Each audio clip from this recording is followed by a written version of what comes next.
Praise the Lord. आप सभी को जय मसीह की। मेरे सारे जवान भाइयों को और मेरी सारी जवान बहनों को मैं एक बार फिर से आज के इस यूथ वीडियो में, यूथ के लिए जो वीडियो है, मैं इसमें आपका स्वागत करता हूं। I welcome all of you in Jesus name. मैं आज बात करना चाहता हूं उन मेरे सारे भाइयों और बहनों से जो इन दिनों में फील कर रहे हैं कि वो आहिस्ते आहिस्ते लेजी हो रहे हैं। लेकिन वर्ड को स्टार्ट करने से पहले मैं हमेशा की तरह एक बात को बोल के आपको इनकरेज करना चाहता हूँ। विश्वास कीजिए, एक ही जन्म है, एक ही जिंदगी है। इसके बाद आप दोबारा इस अर्थ पे नहीं आएंगे। और मैं आपको इनकरेज करना चाहता हूँ, वो एक जिंदगी परमेश्वर के लिए बिताइए। उसकी आज्ञाओं पर चलते, उसकी आराधना करते, उसकी बड़ाई करते, उसके करीब जाके और उसकी सेवकाई करके। एंड बिलीव मी, यही वो जिंदगी है जिस जिंदगी के अंत में हमें कोई भी दुख नहीं होगा, कोई रिग्रेट नहीं होगा कि हमने वो किया जो खुदा को पसंद नहीं है। हम संतुष्ट होंगे। हम पॉल की तरह कह पाएंगे कि हमने अपनी दौड़ पूरी की है। क्योंकि आप बिलीव करिए, इन दिनों में डेविल हमें से हर एक को किसी और तरफ आकर्षित करने की कोशिश कर रहा है, अट्रैक्ट करने की कोशिश कर रहा है। वो चाहता है कि हम डिस्ट्रैक्ट हों, हम अपने लक्ष्य से पीछे हटें, हम मन में भटके हुए रहें और हम हमेशा खुदा से दूर रहें। और वो उसके लिए पूरी कोशिश और मेहनत कर रहा है। आज मैं बात करना चाहता हूँ विशेष उन जवानों के लिए जो इन दिनों में बाइबल पढ़ने में, प्रेयर करने में, फास्टिंग में, चर्च में और खुदा के प्रति अपने माइंड और बॉडी में लेजी हो रहे हैं। मुझे लगता है कि आज का वर्ड हमारे लिए है और इसको हमें बहुत ध्यान से सुनना चाहिए। मैं इस समय आपके सामने एक वर्ड रख रहा हूँ। ये लूका के 19 अध्याय में से है और जहां पर ये लिखा है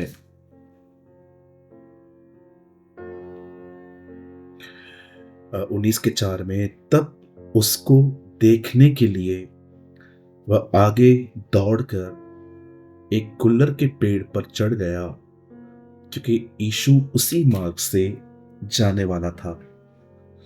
हम यहाँ पर एक व्यक्ति को देख रहे हैं जिसकी हाइट जो है वो कम है। वो इतना लंबा नहीं है, वो इज अ शॉर्ट मैन और उसका नाम जकई है। इस छोटे से आदमी में एक बहुत बड़ी डिजायर थी कि वो यीशु को देखना चाहता है। लेकिन नाटा होने के कारण वो जानता था कि वो उसे नहीं देख पाएगा, तो उसने क्या किया, दौड़कर एक पेड़ पर चढ़ गया। मुझे बताएं, क्या पेड़ पे चढ़ना आसान होता है? अगर आप बच्चे हैं, बहुत आसान है, आप कैसे भी चढ़ जाएंगे। लेकिन जब हम बड़े होते हैं तो पेड़ पे चढ़ना इतना आसान नहीं होता। और आप ये भी पढ़ के देखिए, बाइबल इस आदमी की पहचान देती है कि वो रिच था, वो धनी था, पैसे वाला था। इतना पैसे वाला था कि उसने यीशु से मिलने के बाद ये डिसाइड किया कि जिस जिसका उसने लिया है, लूटा है, फरेब किया है, फ्रॉड किया है, वो उनको कई ज्यादा गुना देगा उन्हें। अब एक ऐसा आदमी जो एक रॉयल पर्सन, एक रिच व्यक्ति, उसे देखने के लिए पहाड़ पे चढ़ गया। एक दिन 5 अध्याय, मत्ती के 5 अध्याय में, in the gospel of Matthew chapter 5 में लिखा है, यीशु पहाड़ पे गए और चेले वहां पर चढ़ के बैठ गए। आप जानते हो, बाइबल का इतिहास है कि जब लोग कंफर्ट जोन से बाहर आए हैं ना, उन्होंने बहुत कुछ पाया है। चेले ऊपर गए पहाड़ पे, उन्होंने यीशु को बोलते हुए सुना। और अब यहां पर देखिए, यहां पर जकई है, जो यहां पर जकई को देखिए, वो भी यहां पर ऊपर जाके बैठ गया है। और बाइबल कहती है कि वो खुदा का वो खुदा का वेट कर रहा है। और जैसे ही यीशु वहां से जा रहे थे, उसने उन्हें देख लिया। आप जानते हैं, अगर आप ये बिलीव करते हैं कि सब कुछ परमेश्वर करेंगे, तो बाइबल कहती है ये एक गलत टीचिंग है।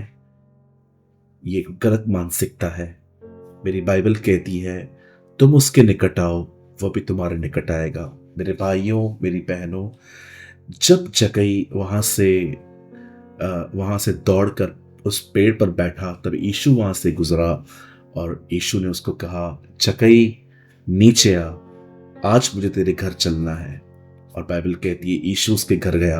कितनी भीड़ थी वहां। यीशु किसके घर में भी नहीं गया, उसी के घर में गया। क्यों गया? क्योंकि यीशु जानता था ये बंदा मुझे देखने के लिए वहां पर गया है।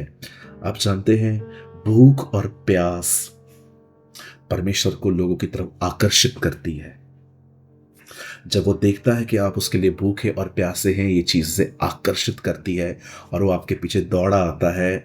बाइबल कहती है, धन्य है वे जो भूखे और प्यासे हैं, वे तृप्त किए जाएंगे। आज मैं आप में से हर एक को कहना चाहता हूं, याद रखिए, अगर आज आप लेजी हो गए, अगर आज आप अपने बहानों के साथ सहमत हो गए, अगर आज आप अधिक खा पी के सो गए और दुआ नहीं की, बिलीव मी, आने वाले दिनों में आपके लिए यहां से बाहर आना और कठिन हो सकता है।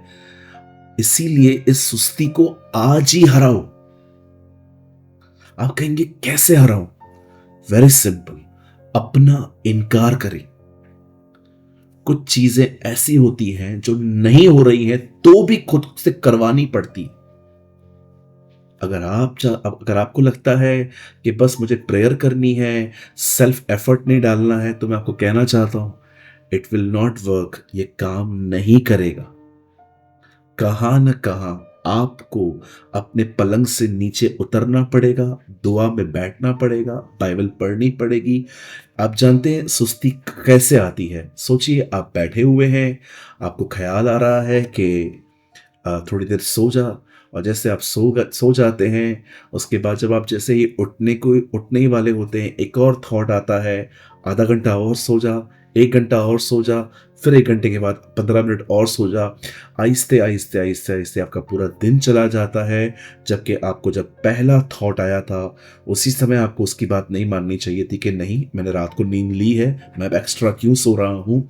ये दिन का समय है, मुझे प्रभु में बढ़ना है, उठना है, चाहे मन हो न हो, शरीर चाहे न चाहे, मैं प्रभु के साथ बैठूंगा।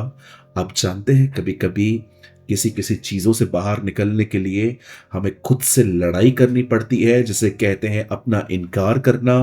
पौलुस भी ऐसी ही जिंदगी जी रहा था, इसलिए वो कहता है, मैं अपने आप को मारता हूं, कूटता हूं, वश में लाता हूं, कहीं ऐसा ना हो कि मैं दूसरों को बताते बताते अंत में खुद ही निकम्मा ठहरूं।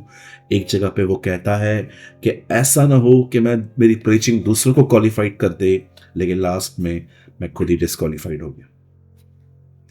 लेजीनेस कुछ और नहीं है, अपने मन में आने वाले बहानों के साथ सहमत होना है, और मेहनत अपने मन में आने वाले किसी भी बहाने को न सुनकर काम करना है। प्रभु में बढ़िए, आज नहीं बढ़ेंगे तो कब बढ़ेंगे? बाइबल कहती है जवानी के दिन बहुत ही महत्वपूर्ण है। हे जवान, अपनी जवानी के दिनों में अपने खुदा को न भूल, मेरी बाइबल कहती है। मैं आपको इनकरेज करना चाहता हूं, आज जितने भी लोग मुझे देख रहे हैं, मेरे भाइयों, मेरी बहनों, उठिए, कमर बांधिए। बाइबल भरी पड़ी है ऐसे लोगों के साथ जो बहुत हार्ड वर्कर थे। मूसा, पतरस, एलीशा, मत्ती, पौलुस, होशे, हागे, आप सबके बारे में पढ़ के देखिए, आपको दिखाई देगा। इवन यीशु के पहले चेले की स्टेटमेंट ही ये है, मैंने पूरी रात मेहनत की परंतु मछली नहीं मिली, तो भी तेरे कहने पर मैं फिर से जाल डालूंगा। ये पहली स्टेटमेंट है, पतरस के मुंह से निकली गई बात है। यीशु का पहला चेला ये बता रहा था, मैं पूरी रात मेहनत करता था। उठे, खुदा का कलाम पढ़े, दुआ में बढ़े, हर जगह पे बढ़े, ताकि आने वाले दिनों में यूज किए जा सके। हमेशा की तरह मैं फिर से कहता हूं, इस समय आपकी स्क्रीन पर 2 नंबर्स हैं। एक नंबर भाइयों के लिए है, दूसरा नंबर बहनों के लिए है। आप चाहें तो आप मुझे अपने प्रेयर, अपने प्रार्थना निवेदन भेज सकते हैं। सिर्फ इतना लिखिए, मेहनत और अपना नाम और आप कहाँ से हैं, मैं समझ जाऊँगा आपने आज के वीडियो को सुना है और आप चाहते हैं मैं भी आपके लिए प्रेयर करूँ कि आप सुस्ती से बाहर आ पाएँ। आप चाहें तो आप मुझे यहाँ पर व्हाट्सएप कर सकते हैं। यदि आपने आज के वर्ड से कुछ लर्न किया हो तो कमेंट बॉक्स में कमेंट करके बता सकते हैं। आप सभी को जय मसीह की।